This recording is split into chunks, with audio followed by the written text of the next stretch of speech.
Hello, everyone, and welcome to the pre-match show. About to take on Aston Villa over here away. Huge game. I really think this is more important than the City game, and we'll talk about that a little bit moving forward. But Kazi's here, Serzi is here with us. Serzi, we'll start with you. We kind of had like a mini discussion in the Discord channel when we see the lineup over here, and it's a lot of midfielders. Obviously, there's two scenarios, right? We can go 4-4-2, which I don't see as likely with Salah, and maybe if it was Nunez, I would say it's a bit more likely. But because it's Jota and Mo, I don't see that happening. Is it like a 4-4-2, you think? Or it's kind of how we finished the Wolves game. We saw something there where we can use Szoboszlai on the left wing. Yeah, I think it's what we saw sort of at the stages of the Wolves game, and it's a position that Szoboszlai is comfortable with. He's pretty much played all his Leipzig career on the left there.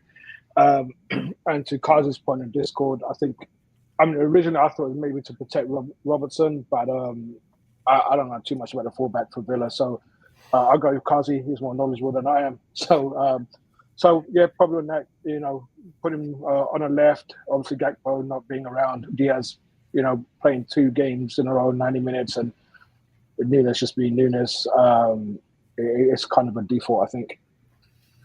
Yeah, it's interesting. I mean, I think you might have a point there, Kazi. You were mentioning that their right back is fresh, and they've been having to start Disasi on that side as well. So that entire side is new. But do you think this is more due to what Villa has, or do you think Slot saw something that he can utilize on that left wing? I will say this, though, because I think with Jota in the middle, I have a lot more hope, because Szoboszlai was going freaking crazy against Wolves because Nunez was never in the right spot defensively, and he forcing Szoboszlai to kind of slide over to cover his guy, leaving Szoboszlai's guy and stuff. So I have a lot more faith in this.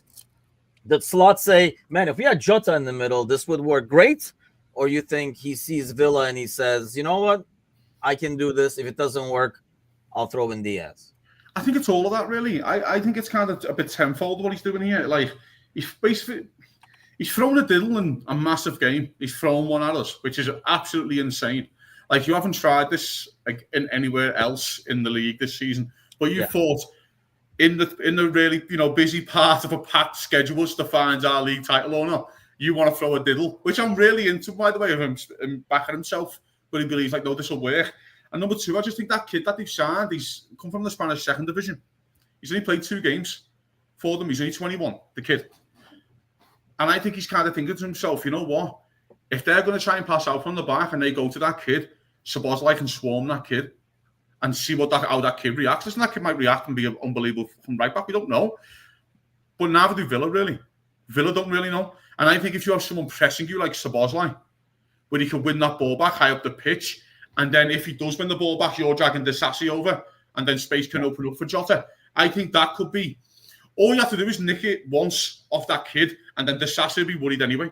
So the next time they go to that kid anyway, Disasi will probably come over, and Jota gets loads of space, and Jones and people like that. So I think that's what the manager's thinking here. I think there's a part as well where, if it comes to it, I think in-game, don't be surprised if you do see a bit of a weird 4-3-3 where Szoboszlai stands alongside McAllister and Gravenberch. The one thing you can say about Gravenberch in the last 2 games, he hasn't been great. Yeah, he has not been great. He looks leggy. He does look leggy.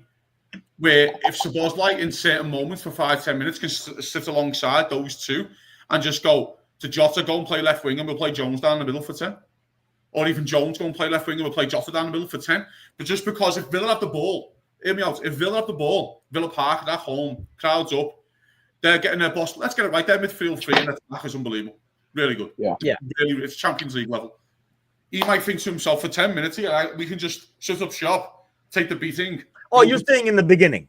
I'm saying when Villa start getting the ball and start moving, passing the ball. Where shit hits the fan. I think you can ask Szoboszlai to go and stand alongside Gravenberch because he's getting run all over.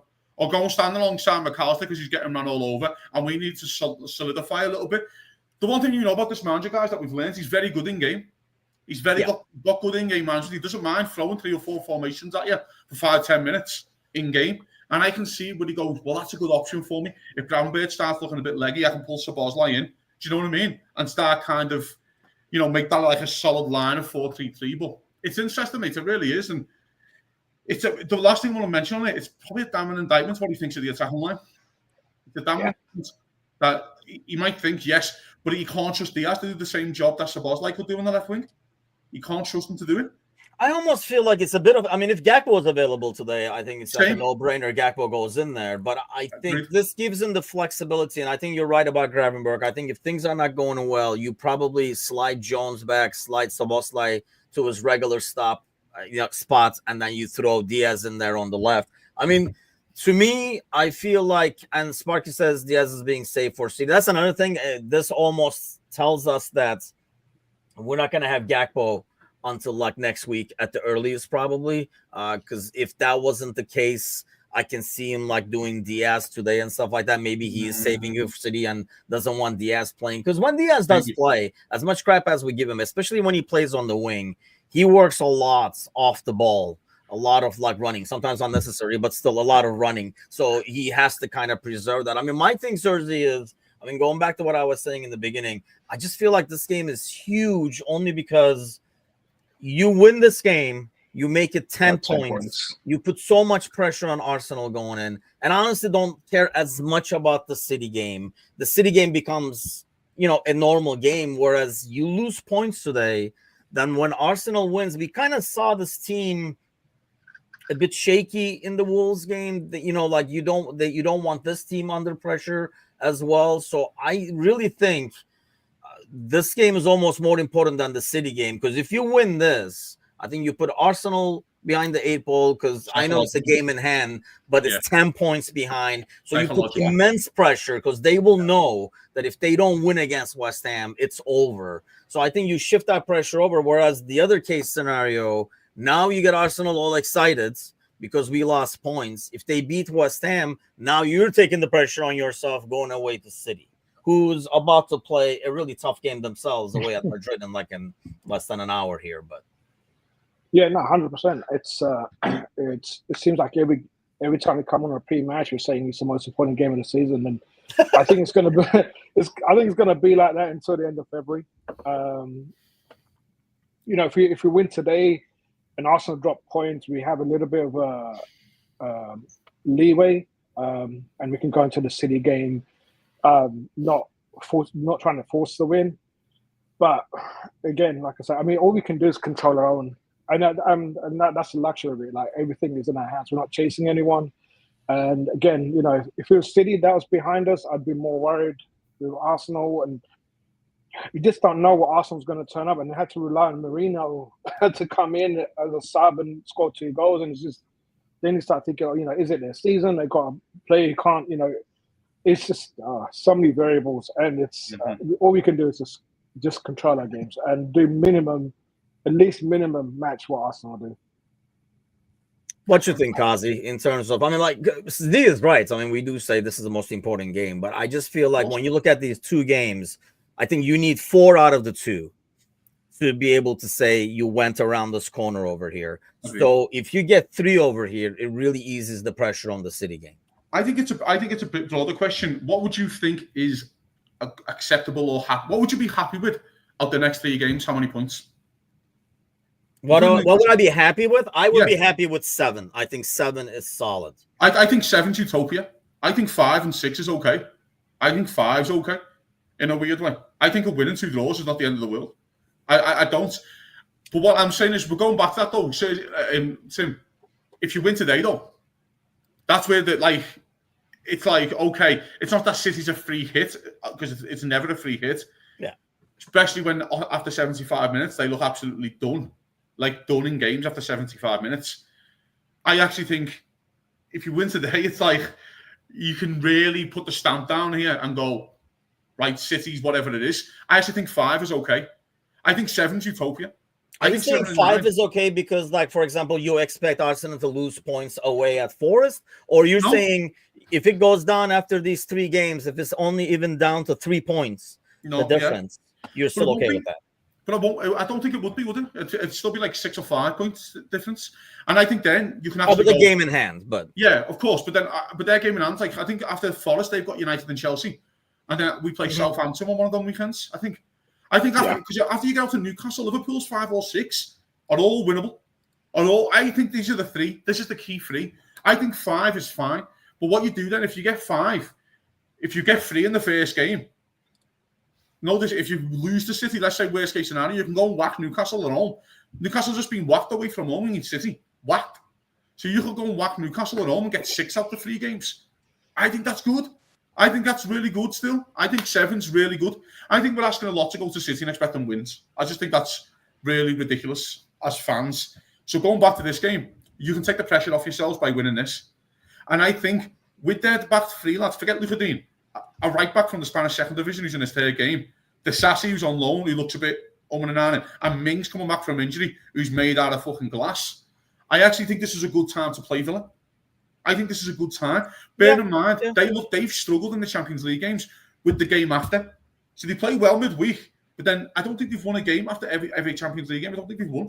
I think so. I think we were talking about this with Shay. I mean, they always struggle coming back. And real quick, these are the next 5 fixtures for both teams. And yes, Arsenal does have a lot coming up in terms of, I just don't know. I guess maybe going back to what Kazi's saying, Serzi, like with that defensive line being that fragile, and he talked about the midfield, maybe that's why we're going out with this squad, because we know if we throw all these midfielders out there and win the midfield, we win the game because they don't have the strengths in the back line. Yeah, and I mean, to Kazi's point, I mean, it's okay to drop points here and there, but I think if we're going to drop points, we need to strategically drop them points. So to drop points today and then give Arsenal that mental advantage, it's too nerve-wracking. I'd rather obviously win today and drop points against City, maybe. It's not FIFA. We're just dealing with people's mentality and variables and all this other stuff. So we have to win today just to take that little bit of pressure from us and put the pressure back on Arsenal. Yeah, it's a game more that we've played, but at the end of the day, you'd rather have points and games in hand. And West Ham, playing West Ham isn't always the easiest, and West Ham just come up with the odd shocker here and there, but we just have to keep on putting that pressure on Arsenal. Yeah, I mean, and that's the thing. That's why I feel like psychologically this would be huge and a huge away win. I mean, Sparky says he'll take the win today and loss on a Sunday. I think it's the timing of these games, Serzi, like who plays first and who plays afterwards and stuff like that. Because I don't know, like Kazi, like when we look at the Wolves game, I mean, I know Slot mentioned that some of it was the effect of the Everton game, right? Like the last second goal and stuff like that. So it becomes a squeaky bum time. Do you think it was all that or a little bit of this team is not that used to, like shit is getting real? Okay, like, we were talking about this in the Premier League show yesterday when we were talking about Chelsea, right? Yeah. Like in the beginning, you're like, there's no pressure. We go out there, we're doing really good. And then you're like, wait, what? Expectations, and then things crumble. And I guess my concern is like this team was kind of playing with house money, it felt like all along. Mm-hmm. And yeah, they're overachieving. It's almost like, wait, what? There's like 12 games left. How much of it was that, do you think? And how much of it was the Everton game? Because if it is the former, that's why I think a win today is huge. So you don't want to put yourself in those mental situations. The Endo sub was definitely the Everton game winner. Like I think he scarred himself and done Endo. And Endo was justified. And there is a part of that, gents, where I think, but listen, strap yourselves in, get your big boy pants on, because this is what we're in it for. Again, I keep saying to you, like, I know we're all scarred because of what City have done to us, getting 97 points and not winning the league. I know we're all hurt and we're all scarred by that, and it's always going to be something we remember.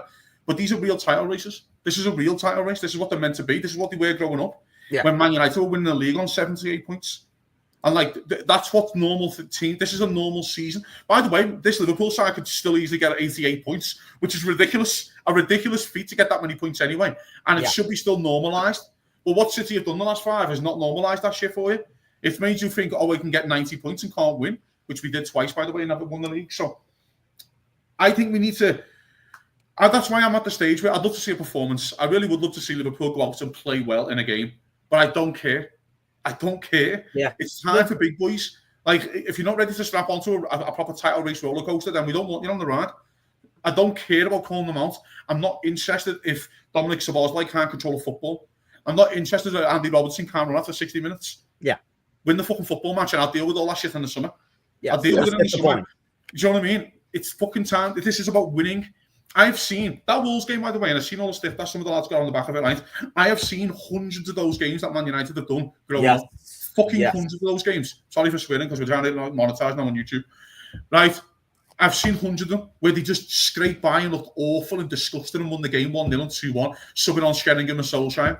But it's okay. By the way, Arsenal went to Leicester the day before, but absolutely appalling and won the game 2-0. Oh, we laughed at them, aren't we? Oh, we did. So let's get behind the boys. Strap yourselves in. We're on. This is a tough football match today. Really hard. Liverpool need 9 more wins. That's it. 9 more to win the Premier League. You can. That's why I'm saying. That's assuming the guy behind you is winning. And I just don't see that happening either. They've got to win 13. By the way, one of their 13 is at Anfield. Yeah. Where they haven't won in 12 years. They haven't won there. They don't win at Anfield. They come to Anfield and not win.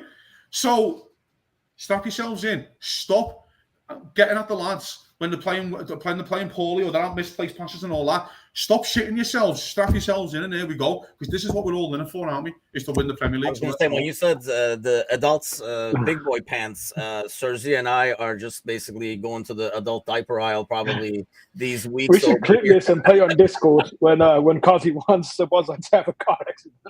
Mate, they all frustrated in the heat of the moment. They all piss it off.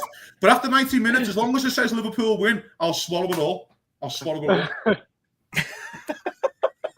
I mean, I think my biggest thing is I was yelling and screaming, mostly at Nunez. I think, like, overall, it was kind of frustrating at times, the Wolves game. But apart from, like, Nunez, I didn't go after individual players. I thought it was very nervy, and you are going to have these games. You are going to win nervy game. I almost feel like today can go either way. It could be like that game where Szoboszlai got the early goal.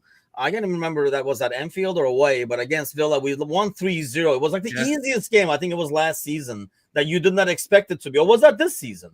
Where Szoboszlai got the early goal. We beat them 3-0 like 4 or 5 games into the season. Yeah, so it was like, I thought this was going to be really tough. And it could be a game like that, or it could be a lot of squeaky bum time. I guess the concern is how well we do in the back line, because obviously they have like Asensio, Rashford. They threw some talents in there that can change games. But if we win this midfield, I don't know, man.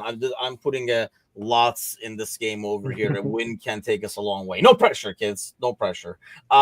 Yes, Sparky says this is why we support him, because it's gonna be we don't make things easy, but that's what makes it fun when we do win it. But on our way out over here, we'll be obviously here for the post-match right afterwards. Let's get some score predictions. Kazi, let's start with you. What's going to come out of this? 2-1 Liverpool.